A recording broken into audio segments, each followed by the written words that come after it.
শ্রী শ্রী ঠাকুর অনুকূলচন্দ্রের নারীর নীতি গ্রন্থের 5 নম্বর বাণী, নারীর বৈশিষ্ট্য।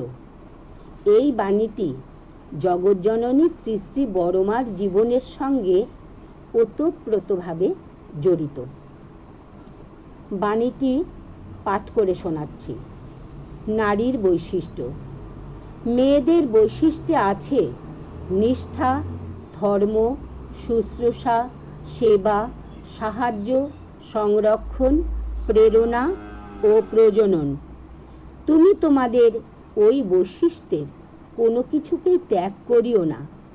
ইহা হারাইলে তোমাদের আর কি রহিল? প্রথম, নিষ্ঠা। নিষ্ঠা শব্দের এক কথায় ব্যাখ্যা করতে গেলে বলা যেতে পারে কায় মনো বাক্যে লেগে থাকা।